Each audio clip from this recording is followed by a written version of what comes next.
हम रोज़ खाना खाते हैं, लेकिन क्या आपने कभी सोचा है कि पौधे क्या खाते हैं? न रोटी, न पानी, सीधे, फिर भी ये इतने बड़े बड़े कैसे बन जाते हैं?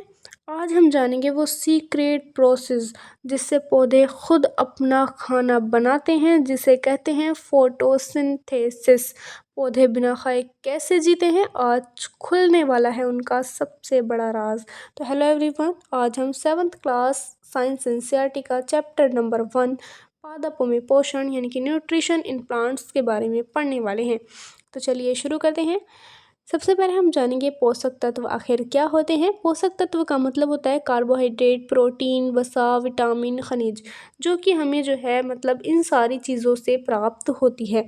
ऊर्जा और शारीरिक वृद्धि के लिए ये आवश्यक होते हैं। यानी कि अगर हम जो है गेहूं की वजह से या फिर जो जितनी हरी पत्तेदार सब्जियां होती हैं, पानी होता है, यानी कि इन सारी चीज़ों से जो है हम इन सारी चीज़ों को प्राप्त करते हैं। और भी बहुत सारी चीज़ें होती हैं और इनकी वजह से जो है हमें ऊर्जा मिलती है, हमारे अंदर एनर्जी आती है और हमारे शरीर की वृद्धि होती है। ठीक है, आखिर ये पोषण क्या होता है? तो पोषण का मतलब होता है कि सजीवों द्वारा भोजन ग्रहण करने और इसके उपयोग की विधि को, यानी कि वो चीज़, वो प्रक्रिया जिससे हम जो है जो जितने भी सजीव होते हैं, सजीव का मतलब जो जीवित हैं, जो सांस ले रहे हैं, जो चल फिर सकते हैं, वो सब सजीव हैं। तो उन सजीवों के द्वारा जो भोजन ग्रहण किया जाता है, यानी कि जो खाना खाया जाता है, उसका उपयोग की विधि क्या है? तो इसको जो है पोषण कहा जाता है। स्वपोषी और प्रकाश संश्लेषण के बारे में जानें तो हर पौधे अपना भोजन स्वयं बनाते हैं, जिसे कि स्वपोषी कहा जाता है। यानी कि वो जो जितने भी पौधे होते हैं जी या फिर जो जितने भी पेड़ होते हैं, वो क्या करते हैं, अपना भोजन खुद बनाते हैं और इसी प्रक्रिया को स्वपोषी कहते हैं। और प्रकाश यानी कि ये जो है प्रकाश संश्लेषण की प्रक्रिया के द्वारा ये सारी चीज़ें करते हैं। मतलब इसमें क्या होता है कि जैसे कार्बन डाइऑक्साइड जैसा हमारे आसपास में मौजूद है, यानी कि जो CO2 है, कार्बन डाइऑक्साइड है, वो हमारे वातावरण में मौजूद है, हमारे वायु में मौजूद है। और हम जो है जैसे हम आप जानते होंगे कि हम सांस जब लेते हैं तो ऑक्सीजन लेते हैं और जब हम छोड़ते हैं सांस तो हम कार्बन डाइऑक्साइड निकालते हैं। तो उस कार्बन डाइऑक्साइड को जो है ये पौधे जो है वो ग्रहण कर लेते हैं, वो इसको लेते हैं। ठीक है, और इसके अलावा जो पानी होता है वो पानी को लेते हैं ये, और इसके अलावा जो सूर्य की जो लाइट होती है, यानी कि जो सूर्य की लाइट होती है उसको लेते हैं। ठीक है, ये सारी चीज़ें लेते हैं, यानी कि कार्बन डाइऑक्साइड ये ग्रहण करते हैं और जो ऑक्सीजन होती है वो इसको निकालते हैं, यानी कि ये उल्टा करते हैं। जैसे हम सांस लेते हैं तो ऑक्सीजन लेते हैं और कार्बन डाइऑक्साइड निकालते हैं, तो हमने जो कार्बन डाइऑक्साइड निकाल ली वो पौधों ने ले ली और पौधों ने फिर ऑक्सीजन निकाली और उस ऑक्सीजन को हम ले लेते हैं। ठीक है, अब सूर्य का जो प्रकाश है और साथ में जो क्लोरोफिल है, साथ में जल और कार्बन डाइऑक्साइड, ये सब जो है जब मिल जाते हैं तो कार्बोहाइड्रेट और ऑक्सीजन, मतलब ये सारी जो चीज़ें हैं ये मिल करके जब एक पेड़ जो है या फिर एक जो पौधा है वो अपने अंदर ग्रहण करता है, तो उसके बाद वो कार्बोहाइड्रेट और ऑक्सीजन मतलब निकाल देता है, यानी कि इसके क्या है, ये उप उत्पाद है। ओके, इसके अलावा अगर हम देखें तो कोशिका की संरचना के बारे में, यानी कि जो जितने पेड़ पौधे होते हैं उसकी जो कोशिका बनी होती है कि सेल की स्ट्रक्चर कैसी होती है। तो सजीवों की अगर हम बात करें, जो शरीर होता है, यानी कि अगर हम देखें तो जो मानव शरीर है या फिर जो जितने भी सजीव होते हैं उनका जो शरीर होता है वो सूक्ष्म इकाइयों से बना हुआ होता है। और इसी सूक्ष्म इकाई को कोशिका या फिर सेल स्ट्रक्चर कहते हैं, यानी कि इस तरीके की होती है ना कि बहुत छोटी छोटी सी होती है। इसके अलावा इसमें जो है एक जो सबसे बड़ा वाला होता है ये वाला, इसको केंद्रक कहा जाता है। और इसके अलावा अगर हम देखें तो ये जो बाहर वाला आप देख पा रहे हैं, यानी कि ये वाला जो क्षेत्र है, आप यहाँ पर देख सकते हैं कि ये वाला जो क्षेत्र है, इसको ये जो बाहर निकले हुए दिखाई दे रहे हैं आपको, ये क्या है, ये है इसके कोशिका द्रव्य, यानी कि सिटोप्लाज्म। ठीक है, सिटोप्लाज्म इसको बोला जाता है। और ये अंदर वाला जो आप देख पा रहे हैं ये है ये केंद्रक। केंद्रक मतलब न्यूक्लियस इसको बोला जाता है। और इसके अलावा जो बीच का है, यानी कि ये वाला जो आप देख पा रहे हैं, तो ये वाला जो बीच का है इसको कोशिका झिल्ली कहते हैं, यानी कि सेल मेम्ब्रेन इसको कहा जाता है। ओके, इसके अलावा पोषण की अन्य विधियों को जाने तो विषम पोषी इसकी एक विधि होती है, यानी कि सबसे पहले हम जानते हैं विषम पोषी के बारे में। तो विषम पोषी क्या होती है, जो जीव भोजन के लिए पौधों पर निर्भर रहते हैं, यानी कि वो जीव या फिर वो ऐसी चीज़ें, ऐसे ऐसे पौधे जो दूसरे पौधों पर निर्भर रहते हैं, उसको हम कहते हैं कि वो विषम पोषी हैं। मतलब जैसे आपने देखा होगा कि जो पेड़ होते हैं, पेड़ के ऊपर ना बेल ऐसे करके चढ़ जाती हैं, तो वो जो बेल है ना वो विषम पोषी है, यानी कि या फिर जो बेल हैं या फिर यानी कि इस तरीके की जो चीज़ें होती हैं वो सब क्या है, विषमपोषी, यानी कि वो पेड़ पर आश्रित हैं, वो पेड़ से जो है अपना भोजन कर रही हैं। अब परजीवी क्या होते हैं, तो उदाहरण के लिए जो अरमबेल होती है, यानी कि जो कस्क्यूटा होती है, उसको जो है परजीवी बोला जाता है। यानी कि यह दूसरे जीवित पौधे, यानी कि जो मेज़बान से पोषण प्राप्त करते हैं। मतलब ये है कि वो प्रक्रिया जो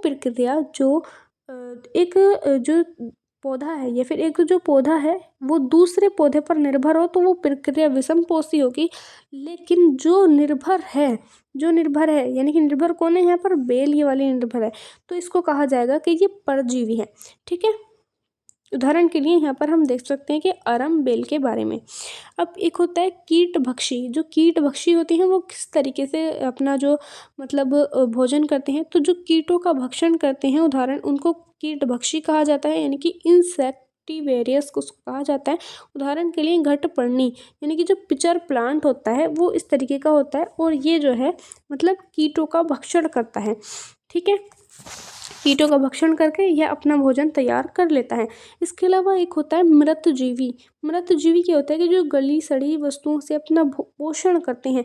उदाहरण के लिए जो कवक होते हैं, मतलब जो कवक होते हैं इसके अंदर, जैसे मान लीजिए एक लकड़ी है या फिर ऐसी चीज़ें जो मतलब बिल्कुल गल सड़ सी गई है, और उसके बाद क्या होगा कि जो कवक होंगे, कवक इसके ऊपर आएंगे, कवक आने के बाद इस पर आने के बाद जो है अपना भोजन कर लेंगे। या फिर जो मशरूम होंगे, मशरूम आप देख सकते हैं कि मशरूम जो है वो इससे अपना भोजन कर रहा है।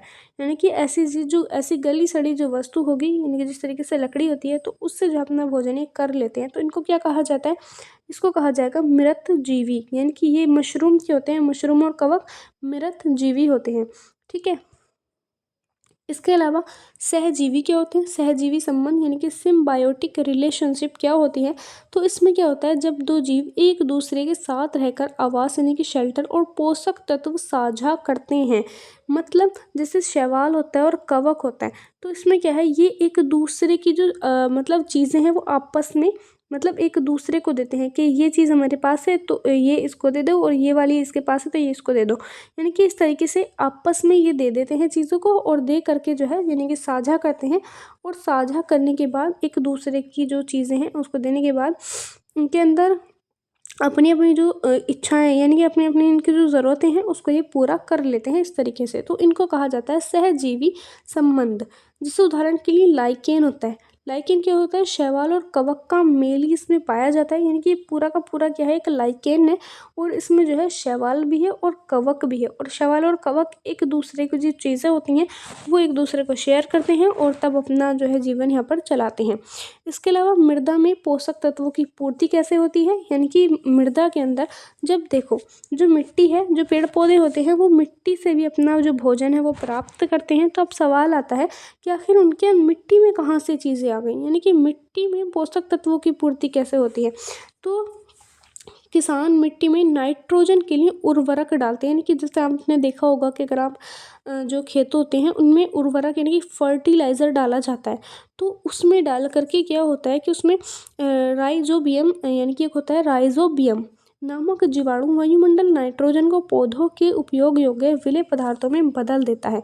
ठीक है, यानी कि ये सारी जो इसके अलावा ये राइबोसोम है जो नामक जीवाणु वायुमंडलीय नाइट्रोजन को, यानी कि जो एक प्रकार का ये राइजोबियम जो है ये एक जीवाणु है। ये जीवाणु क्या करता है, जो हमारे आसपास में नाइट्रोजन मौजूद है, जैसा आप जानते होंगे हमारे आसपास जो है 78 पॉइंट कुछ जो है यहाँ पर नाइट्रोजन पाई जाती है, और 78% जो नाइट्रोजन है यानी कि 78.9 के आसपास, यानी कि 79 इसको माना जाता है। तो ये जो है नाइट्रोजन जो यहाँ पर पाई जाती है, तो इस नाइट्रोजन को वो अपने अंदर ग्रहण करके, यानी कि जो राइजोबियम है वो अपने अंदर ग्रहण करेगा, और उसको जो है पौधों के उपयोग योग्य जिसको पौधे उपयोग कर सकते हैं उसके लिए जो है विलेय पदार्थ में बदल देता है। फिर उसको जब विलेय पदार्थ में बदल देता है तो फिर जो पौधे होते हैं वो उस नाइट्रोजन को ग्रहण कर लेते हैं। जैसे आप यहाँ से देख सकते हैं कि जो इसके ऊपर राइबोसोम होगा, पहले क्या होगा कि किसान इसमें नाइट्रोजन डालेगा, नाइट्रोजन मिट्टी में डालेगा, उससे इसकी पूर्ति हो जाएगी। दूसरी चीज़, जो राइजोबियम नामक जीवाणु होगा वो वायुमंडल से अपने अंदर जो है नाइट्रोजन लेगा, और नाइट्रोजन लेने के बाद जो है वो अंदर मिट्टी में पहुँचा देगा, और मिट्टी में पहुँचने के बाद जो इसकी जड़ें होंगी मिट्टी के अंदर, पौधे की जो जड़ होंगी, वो पौधे की जड़ उस नाइट्रोजन को ग्रहण करेंगी और पेड़ जो है उससे बढ़ता चला जाएगा। ठीक है, तो इस तरीके से जो है इनडायरेक्टली यानी कि अप्रत्यक्ष रूप से ये आगे बढ़ते हैं। अब हम देख लेते हैं इम्पोर्टेंट क्वेश्चन के बारे में, यानी कि आज के जो इस चैप्टर के जो इम्पोर्टेंट क्वेश्चन है, पौधों की खाद्य फैक्ट्रियाँ किसे कहा जाता है, यानी कि जहाँ से जो पौधे होते हैं, पौधे जो हैं वो कहाँ से अपनी मतलब जो खाद है यानी कि अपनी जो खाने की चीज़ें हैं वो कहाँ से लेते हैं। तो इसका जो आंसर है यहाँ पर है ये पत्तियाँ, यानी कि जो पत्तियाँ हैं उनको पौधों की खाद्य फैक्ट्री माना जाता है, क्योंकि जो पत्तियाँ होती हैं वो प्रकाश संश्लेषण की प्रक्रिया करती हैं, यानी कि प्रकाश संश्लेषण की प्रक्रिया करके वो अपना भोजन प्राप्त करती हैं, और अगर कहीं कहीं कम पड़ जाती है तो जड़ों का इस्तेमाल किया जाता है, लेकिन सबसे मेन जो फैक्ट्री है वो यहाँ पर पत्तियों को माना जाता है। आप इसको याद रखिएगा, तो इसका ऑप्शन है सी। इसके अलावा प्रकाश संश्लेषण के लिए कौन सा वर्णक अनिवार्य है, तो वो है यानी कि जो प्रकाश संश्लेषण होता है उसके लिए सबसे ज़्यादा ज़रूरी होती है क्लोरोफिल। ठीक है, इसके अलावा एक क्वेश्चन है अगला, अमरबेल किसका उदाहरण है। अमरबेल मतलब कस्क्यूटा जिसको कहा जाता है, किसका उदाहरण है, तो ये है परजीवी का। परजीवी का अमरबेल जैसे हमने देखा था कि परजीवी का उदाहरण है। परजीवी का मतलब होता है जो दूसरों पर निर्भर होते हैं, तो अमरबेल किस पर निर्भर थी, ये थी पेड़ पौधों पर, इस तरीके से ऐसे करके टंगी हुई थी। ठीक है, इसके अलावा कौन सा जीवाणु वायुमंडलीय नाइट्रोजन को विलेय पदार्थ में बदल सकता है, यानी कि ऐसा कौन सा जीवाणु है जो नाइट्रोजन जो हमारे आसपास पाई जाती है उसको विलेय पदार्थ में बदलता है, और फिर वो विलेय पदार्थ जो है, वो जो विलेय पदार्थ बना हुआ है उसको पेड़ पौधे जो होते हैं वो अपने अंदर अब जो ऑब्जर्व है वो कर लेते हैं। तो वो कौन करता है, वो करता है राइजोबियम, जैसे हमने अभी पढ़ा था इसको, राइजोबियम। ठीक है, अगला क्वेश्चन है, घटकर्णी कीटों का भक्षण क्यों करते हैं, तो इसका जो आंसर होगा वो होगा यहाँ पर नाइट्रोजन की कमी, यानी कि जब पेड़ पौधों में नाइट्रोजन की कमी पड़ जाती है तो घटपर्णी कीटों का भक्षण करते हैं, और जो है वहाँ पर उसकी जड़ों तक जो है, पेड़ की जड़ों तक नाइट्रोजन को पहुँचाते हैं। ठीक है, तो इसका ऑप्शन नंबर होगा सी। इसके अलावा अगला क्वेश्चन है, प्रकाश संश्लेषण के दौरान कौन सी गैस मुक्त होती है, तो इसमें जो गैस मुक्त होती है वो होती है ऑक्सीजन। मुक्त होने की बात हो रही है, मुक्त का मतलब होता है निकलना। जैसे हम प्रकाश संश्लेषण का मतलब होता है कि जैसे मान लीजिए एक पत्ती है, उस पत्ती पर जो है प्रकाश संश्लेषण की प्रक्रिया, सूर्य के प्रकाश जो है यहाँ पर आ रहा है, जब सूर्य का प्रकाश यहाँ पर आएगा, आप इसको इस तरीके समझ सकते हैं, मान लीजिए एक पत्ती है, इस पर सूर्य का प्रकाश जो है यहाँ पर आ रहा है, तो प्रकाश आएगा तो यहाँ पर ये पत्ती क्या क्या करेगी, यहाँ पर जो है ये कार्बन डाइऑक्साइड को अपने अंदर ग्रहण करेगी, यानी कि कार्बन डाइऑक्साइड इसके अंदर आएगा, इसके अलावा इसके अंदर नाइट्रोजन आएगी, और इसके अलावा कुछ हाइड्रोजन भी इसके अंदर आएगी। लेकिन क्या होगा कि इसमें से यानी कि ये जो है ये अपने अंदर इसको ग्रहण करती है, और इसके अलावा ये जो है ये अपने अंदर से ऑक्सीजन को निकाल देती है, और ऑक्सीजन को कौन ग्रहण करता है, आप और हम। ठीक है, ऑक्सीजन को हम ग्रहण करते हैं, और मुक्त कौन करता है, मुक्त करते हैं जो पेड़ पौधे होते हैं वो। किस प्रक्रिया में, प्रकाश संश्लेषण की प्रक्रिया में। तो इसका आंसर होगा घ, ऑप्शन नंबर डी, यानी कि जो ऑक्सीजन है वो इसका सही आंसर है। तो बाकी आपको ये वीडियो कैसी लगी आपने कमेंट बॉक्स में ज़रूर बताना है, और ये आपको स्लाइड कैसी लग रही है वो आप भी इसको बता सकते हैं। आज के लिए इतना ही, मिलते हैं नेक्स्ट वीडियो में। Thank you.